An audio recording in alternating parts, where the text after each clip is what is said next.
Hola, bienvenidos a un nuevo video de Diri Calistenia. Esta vez vamos a resolver una pregunta bastante puntual pero bastante habitual, que yo he escuchado incluso muchas respuestas, siendo que esta respuesta, a diferencia de esas áreas donde se pueden responder desde distintas aristas, esta se puede responder desde una que es súper acotada, súper científica y súper objetiva. Por ende no debería de haber distintas respuestas, incluso algunas chocando con otras dentro de este tema, que es el punto de partida de que la masa muscular es contraproducente en calistenia. Primero voy a explicar por qué esto no es así. Voy a dar argumentos y razones de por qué no puede ser así. Es que es así de simple, no puede ser así. Y por qué incluso algunas personas han encontrado cierto refugio dentro de este argumento, dentro de lo que vendría siendo cierta resignación a las diferencias que existen en cuanto a ganancia de masa muscular en este deporte. Por mucho que uno lleve muchos años entrenando, no te vas a poner tan musculoso como se puede ganar con el ejercicio estable, específico, aislado, full optimizado en cuanto a construcción de masa muscular, que sí se puede conseguir, por ejemplo, en un entrenamiento de gimnasio, que tienen los equipos, que tienen las poleas, que tienen una serie de elementos que te facilitan todos los procesos de construcción de masa muscular. Pero bueno, lo primero será entender qué es la masa muscular y cómo se produce. Voy a definir de manera bastante a grosso modo la hipertrofia, porque estoy en mitad de una investigación que es un tanto revolucionaria en el sentido de que desmiente lo que se entendía anteriormente por hipertrofia. Hipertrofia es el proceso, es un momento, estirado en el tiempo, en donde la masa muscular supuestamente se rompe y vuelve a crecer más grande. Durante el proceso de nuevas miofibrillas, algo así como las costras, cada vez que nos hacemos una herida y sangre aparecen plaquetas, costras posteriormente para recubrir. Lo mismo con el tejido muscular a nivel de las fibras, y finalmente los cables, que vendrían siendo como operan los músculos, se vuelven más gruesos y por ende tienen más capacidad de tracción. Recordemos que los músculos solo se contraen, no tienen la función de estirarse. Se estiran dentro de la fase negativa post contracción que ya se realizó. Así que ahora voy a mencionar la información nueva y voy a dejar el link en la descripción por si a alguien le interesa ver cómo funciona el tema de la hipertrofia, que de todas maneras no tiene mucha implicancia en cuanto a los métodos y a las fórmulas tradicionales que se han funcionado para la producción de masa muscular. Es una información bastante novedosa, pero no por eso cambia todo lo que se ha hecho. Si al final personas con métodos cerrados, entendiendo la hipertrofia incluso de manera distinta a la que acabo de mencionar, ve prosperada el camino de la construcción de masa muscular. Pero bueno, la nueva teoría, digo nueva aunque ya se ha entre comillas probado hace un par de años, dice que nunca hay rotura de fibra. De hecho, la rotura de fibra sería una especie de lesión en menor grado que sucede dentro de la musculatura mecánica mediante. Al final eso no sucede, porque eso sería una lesión, y tejer un puente de nuevo entre la fibra que se rompió sería un proceso naturalmente anabólico, pero a raíz de algo catabólico, que fue la fibra que se rompió. Y esta nueva fórmula dice que en realidad no se rompe la fibra de masa muscular, sino que se estimula hasta tal grado que se inflama, y en respuesta a esta inflamación aparece nuevo recubrimiento de miofibrillas que vuelve más grueso el cable o la musculatura. Así de simple, no es algo muy novedoso. Dicho esto y definido cómo funciona el proceso de la hipertrofia,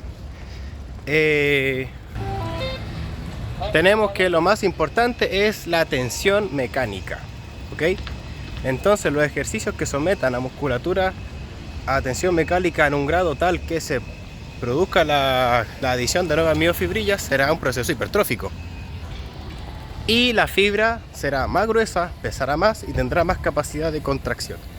Ahora, ¿por qué, después de esa explicación de lo que es la hipertrofia para entenderlo, por qué se dice que la masa muscular termina siendo contraproducente en los ejercicios de calistenia? Eso es porque los elementos de fuerza que aquí se realizan naturalmente dependen del peso del usuario, y por ende añadir peso no parece ser una muy buena idea. Sin embargo, la relación entre peso y capacidad de movimiento que puede ejercer la masa muscular siempre va a ser positiva, nunca va a ser negativa. Lo que pasa, y para resumir de manera muy rápida lo que voy a explicar más adelante, cuando tú tienes tanta masa muscular, eres muy pesado y el potencial de movimiento que eres capaz de hacer es tremendamente poderoso.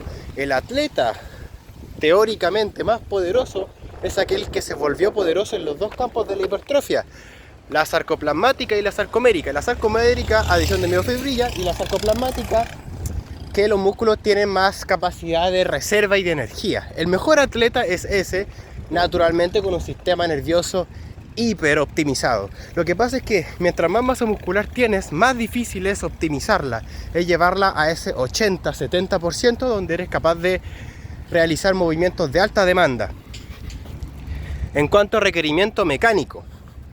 Entonces, ¿es contraproducente generar masa muscular dentro de la calistenia?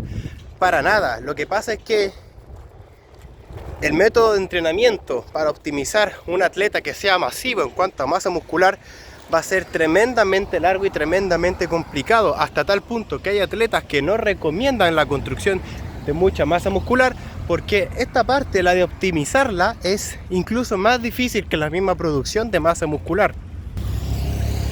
Ahora bien, en referencia a lo que yo explicaba del argumento típico, es porque algunos atletas, intentando quizás defender de una manera un poco dogmática la superioridad de la calistenia, que al final pasa en todos los deportes y todo lo que nos gusta, queremos autoconvencernos de que es lo mejor, hay que reconocer que la calistenia tiene ciertas falencias. Una de ellas es el problema de que todos los ejercicios son compuestos.